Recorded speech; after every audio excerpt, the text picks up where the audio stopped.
Well, Sony has done it again. They have found a way how they can milk their customers yet again. And we are not talking about the PlayStation Portal, we are talking about another way Sony has found to milk their consumers. And all the PlayStation community is saying is this. We want more! We want more! We want... It's not surprising because PlayStation is for the payers. Yes?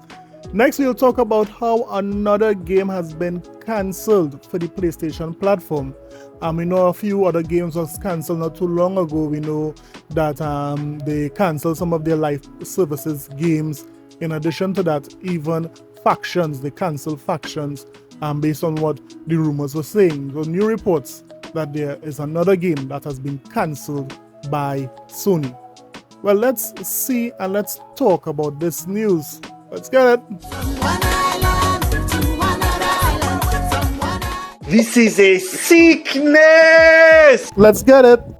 In 2021, a remake of the 2003 game Star Wars: The Knights of the Old Republic was announced in a PlayStation showcase.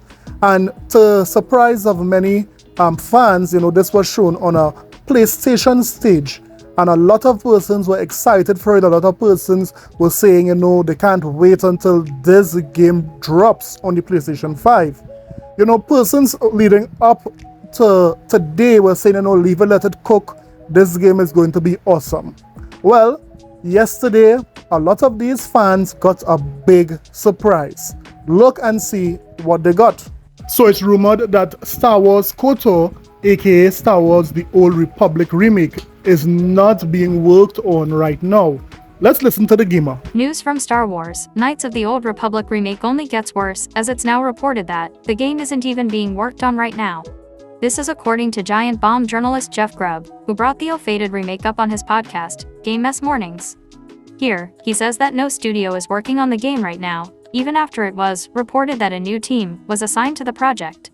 Just want to clear it up, this game is not being worked on right now, says Grubb as spotted by Insider Gaming. Just full stop. This game is not being worked on in any way, at any studio. Star Wars: Knights of the Old Republic remake was revealed on September 9, 2021. Since then, we haven't been shown any gameplay, or even any other cinematic teasers as proof that the game is still in development. Grubb continues, bringing up the recent development of Sony deleting the reveal trailer from its YouTube channel. I don't think this is news to most of you. Sony stepping away, and scrubbing mentions of Knights of the Old Republic from social media and YouTube, you can put 2 and 2 together there. But just to 100% confirm it, this game is not being worked on right now. Shortly after fans noticed that the trailer had been removed, Sony said this was due to copyright issues with the music used in the teaser. However, given Grubb's wording here, that may not have been the full story. Now would you look at that? I was always of the impression, according to Sony fans, that Microsoft cannot, run their studios. Microsoft cannot assist the studios who would have been giving them exclusive games. I thought it was Microsoft who can't do this. But it so happened that the evidence is pointing to you, Sony. Sony are the ones who is having problems. We have seen how many games, how many studios were having layoffs this year. We have seen that the live services games have been cut in half. We have seen that here even this game have been delayed. Sony is not managing what they have well at all, and the evidence is clear.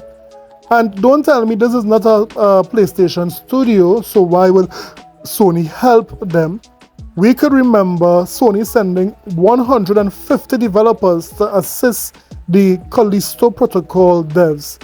Now, if they could have done that for them, why they could not go and assist LucasArts to make sure that this game comes out without any issues or problems?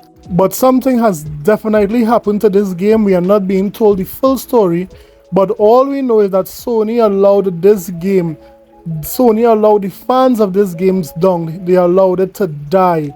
Why is Sony not managing their studios and even assisting their partner studios? Only Sony knows. But let me hear what you think about this entire situation. Are you happy that this game is cancelled? Or do you think that this is clear evidence of Sony not managing what they have, well? Let me know in the comment sections below. And finally, Sony is actually treating Sony fans like they cannot spell peanut butter. Mutella.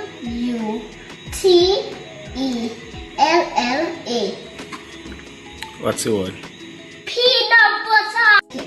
Because Sony has just announced after a leak, they just announced that they are coming out with The Last of Us Part 2 remaster. Yes, the same game that was just released a couple years ago. They are going to remaster it and sell it over for a complete $70. But before we move on, let's actually look at the tweet. So Naughty Dog tweeted The Last of Us Part 2 remaster comes to PlayStation 5 on January the 19th, featuring no return roguelike mode, lost levels with dev commentary, get free play, graphical enhancements, DualSense integration, and more. So this is what they are offering, persons who will be picking up this game for the first time, $70 for this. However, some Sony fans are saying this is not a bad thing because apparently if you own the game before, you can only pay $10. Now Sony fans are saying this is a win. Only $10 you'll be able to play. Now Sony fans are saying no one should have a problem with paying $10. No one could find fault with paying $10. Well, guess what? Watch me not only find fault, but show Sony as being a greedy corporation who gives their gamers absolutely nothing. Someone did up a chart on Twitter and it really shows for the last 10 years how Sony has consistently milked The Last of Us to its consumers. And a matter of fact, Sony has milked these consumers from Last of Us so many times that their milk is no longer running in liquid form. It's now coming out as powder. Puff! Yes, powder. These ponies are being milked in. Now look at this list. This list really shows how Sony, for the past 10 years, count them, 10 years, have been releasing the same game and making these PlayStation fans pay for them over and over and over. And guess what? They keep doing it. So that's one. Let's make this $10 look even worse. The industry standard for most studios is this. After you have a next-gen update to your game, the studio tends to give it free. Now, you don't believe me? Look at CD Projekt Red updating The Witcher, and notice what they said here. They said that persons who would have purchased the game already would have been getting a free next-gen update. They didn't charge $10, they didn't charge $5, they didn't charge $20. They said free. Free 99. Yes, free 99. This is what the industry does. Now, it's not only CD Projekt Red, but look at this video. Smart Delivery is a brand new technology that ensures you'll always be playing the best possible version of any game, no matter what console you're on. And the best part of it is, it requires nothing from you at all. So what did you say there, my British brother? You saying it requires nothing from me? You sure you don't want $10 to get any kind of update to, the next-gen games? Are you sure you want nothing? It's not a service you pay for, it's not something you have to switch on, it's an automatic feature that you might not even notice. So, let's say for example, you buy Cyberpunk 2077 on day of release. Now this is before the Xbox Series X is even available, so you get the Xbox One version. You enjoy playing it on the current gen, but once you do get your new console, you turn it on and bam, you'll be able to play Cyberpunk on it. And not just a backwards compatible version, the version of the game specifically made for that console. So you'll be totally optimized to run on Series X, complete with all the next-gen bells and whistles. It works both ways as well, so if you buy a Smart Delivery compatible game on Series X, and you find yourself playing on Xbox One, maybe someone's hogging the Series X, it will make sure you're getting the right version and deliver it straight to your console. So you can move seamlessly between consoles and generations, however it suits you. Maybe you want to set up your Xbox One in a second room for when the living room is busy, or you want to compare how a game looks on both consoles to really feel the effect. Whatever the reason, it's up to you. And Microsoft has said the Xbox Series X is designed for a console generation that has you at the center. Honestly, this is just one example of that. It's brilliant. Oh, and I probably should mention, this is all totally free. Wait, hold up. Did you just say totally free? Could you repeat that? Probably should mention, this is all totally free. It's basically a free upgrade on any compatible game you own. There's no more choosing between console generations, no need to make that painful decision on whether you should hang on a few extra months to get the next-gen version of a title you're excited for. Smart delivery means only you have to buy the game once, and it's yours, whatever generation of console you're playing on.